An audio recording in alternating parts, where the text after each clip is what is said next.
আমার জীবনে হঠাৎ বৃষ্টি হয়ে এলে তুমি, আবারও কি কখনো দেখা হবে আমাদের?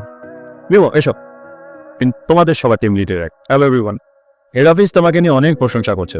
খুব শীঘ্র একটা প্রমোশন হয়ে যায়। হ্যাঁ, সবকিছু আপনাদের জন্য। আমাকে একটু বাইরে যেতাম। জি স্যার।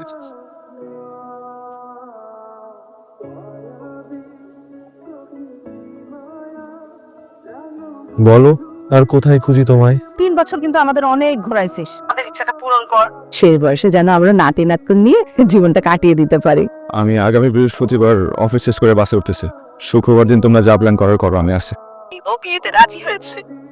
আমি বলছিলাম কিভাবে সহযোগিতা করতে পারি। আমার অ্যাকাউন্টে একটু প্রবলেম হয়েছে, অ্যাপসে কোনো মানি ট্রানজাকশন করতে পারছি না। সময় নিচ্ছি, আমি আপনি জানিয়েছি এখন হয়েছিল।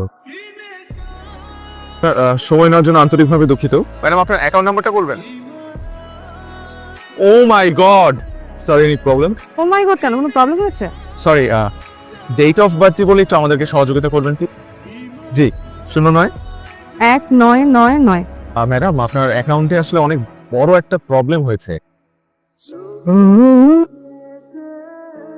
আপনার একটু কালকে আমাদের ব্যাংকে আসতে হবে এবং আপনি কালকে আমাদের ধানমন্ডি ব্রাঞ্চে আসবেন। আচ্ছা ঠিক আছে। ঘুমাস না কয়দিন? ঘুমাই তো না, ওই মেয়ে আমার ঘুম হারাম করে দিছে। প্লিজ এই রিকোয়েস্টটা রাখ। কোনোভাবে যদি জানতে পারে, ঘাড় ধাক্কা তোমাকে চাকরি থেকে বের করে দিবে। পারবি না? নয় পারে না।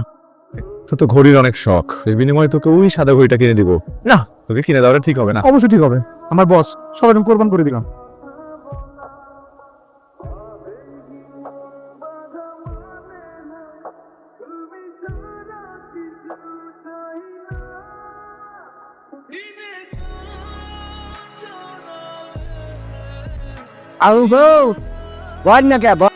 আপনি কি মোড়ে দেখতে আছেন না? জি, আপনার সমস্যাটা বলুন প্লিজ। বললে তো মোড়টি চাইতে আছেন না। মাশাআল্লাহ, কি সুন্দর। এটা কিভাবে সম্ভব? আপনাদের মতন একটা ব্যাংক এত ইরেসপন্সিবল কাজ কিভাবে করে? এত চেঁচামেচি কিসের? আমাদের ব্যাংক থেকে নাকি আমার অ্যাকাউন্ট থেকে স্টপ পেমেন্ট করে দেওয়া হয়েছে। আচ্ছা, আপনি আসুন আমার সঙ্গে, আমি দেখছি আপনার ব্যাপারটা। যথাযথ ব্যবস্থা নিয়ে আপনাকে জানাবো। প্লিজ শান্ত হন। আমার অ্যাকাউন্ট একটু তাড়াতাড়ি ঠিক করে দিন। প্লিজ প্লিজ, কোনো অসুবিধা নাই। একটা কাজ করলেই পারতি, একটা ডায়নামাইট ফিট করে পুরো ব্যাংকটা উড়াই দিতি। এখন নিজের চাকরি তো নাই, আমার টানি টানাটানি। চাকরি বাঁচানোর চেষ্টাটা তো করতে হবে। এটার সাথে প্রেম প্রেম অভিনয় করে তার কাছ থেকে নো অবজেকশন স্টেটমেন্টটা নিয়ে আসতে হবে। হ্যাঁ, প্লিজ বসেন না, বলেন না আপনাকে কিভাবে সাহায্য করতে পারি। আপনার সম্পর্কে ইনফরমেশন দিয়ে। কি করেন আপনি? এজেন্সিতে একজন সিনিয়র কনসালটেন্ট হিসেবে আছি। ও, এটা ট্রাভেল এজেন্সি নাকি? জি স্যার, এটা ট্রাভেল এজেন্সি। কোন দেশে যেতে সময় বেশি লাগে? যেমন ধরেন আপনি যদি ইউরোপের কোনো কান্ট্রিতে অ্যাপ্লাই করেন, আমেরিকা যদি আপনি যেতে চান, আমেরিকা? আমেরিকা তো কি পড়াশোনার পারপাসে যেতে চান নাকি বিজনেস? নাই। আমেরিকা যেতে এমনিতে কি কি লাগে ডকুমেন্টস? আপনার নামে কোনো মামলা আছে? কোনো মামলা টামলা নেই। এজেন্সিতে এসেছেন, আপনার কোনো টেনশনের বিষয় নেই। বাইরে বসে কফি খেতে খেতে কথা বলি। কোনো এটা আমার ভিজিটিং কার্ড স্যার, এখানে আমার অফিসিয়াল নাম্বার আছে। ঠিক আছে, তাহলে আমি আসি। হ্যালো, হ্যালো, সারা বলছেন? জি, কে বলছেন? আমি মিমো। আজকে আপনার অফিসে আসছিলাম। ও হ্যাঁ, চিনতে পেরেছি। আপনি কি জরুরি কিছু বলবেন? তাহলে কাল অফিসে আসুন। না না, আমি কালকে অফিসে আসতে পারবো না। আমাকে একটু সময় দিতে পারবে? আর আমেরিকা যাওয়াটা খুব আর্জেন্ট না। আচ্ছা ঠিক আছে। ওয়েদারটা অনেক সুন্দর, তাই না? আমি আপনাকে গাড়ি দিয়ে পিক করতে যেতাম, আমার গাড়ির ইঞ্জিনটা বসে গেছে। ব্যবসা করি তো, অনেক দৌড়াদৌড়ি করতে হয়। হ্যাঁ, আমেরিকা যেতে হলে আপনার প্রথমে একটা অনলাইন অ্যাপ্লিকেশন করতে হবে, সে লাগবে ন্যাশনাল আইডি কার্ড যেটা। আর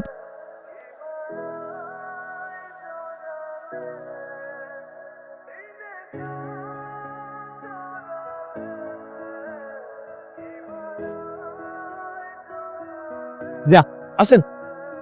আজকের দিনটা অনেক সুন্দর ছিল, ধন্যবাদ। আপনি যদি চান আমি আপনাকে প্রতিদিন এমন সুন্দর দিন উপহার দিতে পারি। কিন্তু আসল কাজ ভুলে গেলে হবে না। হ্যাঁ, আমেরিকার তো ব্যাংক স্টেটমেন্ট নিয়ে না একটা বড় ধরনের ঝামেলা হয়েছে। আপনি কি কালকে আমাকে আর একটু সময় দিতে পারেন? আচ্ছা ঠিক আছে, বলুন আবার কি প্রবলেম? যে ব্যাংক স্টেটমেন্টটা দেওয়ার জন্য। হুম হুম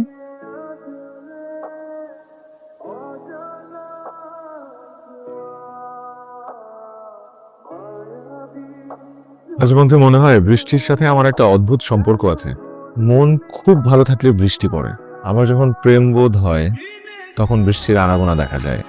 আপনি ছ্যাঁকা খেয়েছেন কখনো? না। ছ্যাঁকা দিয়েছেন? আচ্ছা আপনি বললেন না কি যেন বলবেন? মানে এই কথাটা যে আমি কিভাবে বলি আপনাকে, আমার একটা পা অলরেডি এয়ারপোর্টে চলে গেছে, শুধু একটা জিনিসের জন্য যেতে পারছে না, কি জিনিস? পাসপোর্ট। কি? আমার আসলে পাসপোর্ট নাই, কখনো বানানো হয় নাই।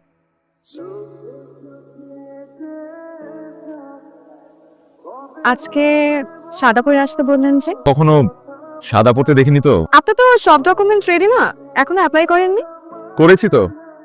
তাহলে আজকেও দেখা করতে বললেন যে? ছুটির দিন, আপনারও অফিস ছুটি, আমার অফিস ছুটি, স্পেশাল মানুষটার সাথে সময় কাটাই। আমারও কেন জানি না আপনার সাথে যতক্ষণ থাকি খুব ভালো সময় কাটে, অদ্ভুত সুন্দর একটা অনুভূতি। আচ্ছা এমন কেন হচ্ছে আপনি কি জানেন? জানি না, আপাতত আমি এই সুন্দর অনুভূতিটা উপভোগ করতে চাই। আমি আপনাকে আজকে একটা সুন্দর জায়গা নিয়ে যাব।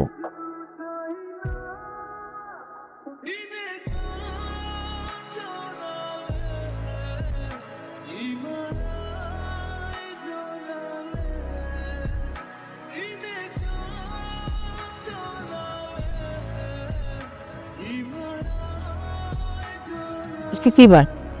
জি মা, রবিবার। তোমার কবে যেন আসার কথা ছিল? শুক্রবার সকালে। তাহলে আসলে না কেন? অফিসে কাজের অনেক প্রেশার, তাই। তুমি আসবে না এই কথাটা জানিয়ে দিলেই পারতে। তুমি ঢাকায় থাকো, থেকে চাকরি করো, যদি সুযোগ পাও তাহলে পছন্দ করে একটা মেয়ে দেখে বিয়ে করে নি।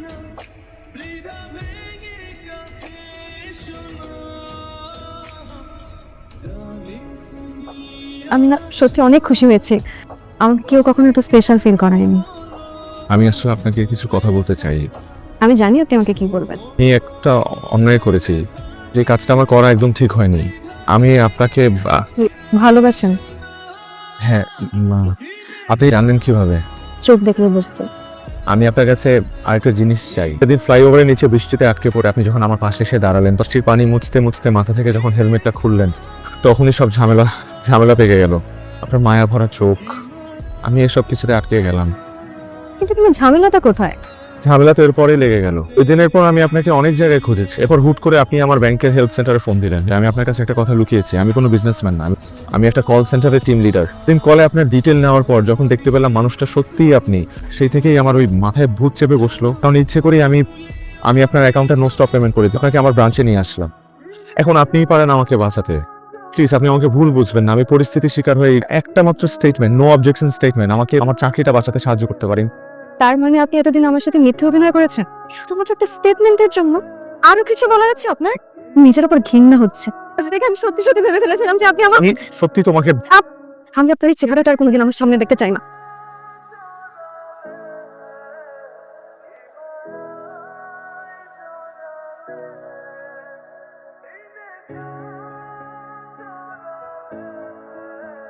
আমি কাল আসতেছি, এবার আর মিস হবে না। আমি জব বাঁচানোর জন্য আপনাকে মিথ্যা বলেছি, এটা ঠিক, কিন্তু আপনাকে যে আমি ভালোবাসি এটা বিন্দু মাত্র মিথ্যা না। যেটার জন্য আপনি আমার সাথে এতদিন মিশেছেন। কিন্তু এইটার এখন আর কোনো কাজ নেই, আমি জবটা ছেড়ে দিয়েছি। যে শহরে আমার জীবনে আপনার কোনো অস্তিত্ব নেই, সে শহরে আমার নিঃশ্বাস নেওয়াটা কঠিন হয়ে দাঁড়াবে। চিন্তা করেছি আমি এ শহরে আর থাকবো না, আমি বাবা মার কাছে চলে যাবো। তাহলে প্লিজ আমাকে মাফ করে দিবেন। আচ্ছা আপনার কি মনে হয় আমি যদি আপনাকে ক্ষমা না করতাম আমি আপনার সামনে এসে দাঁড়াতাম?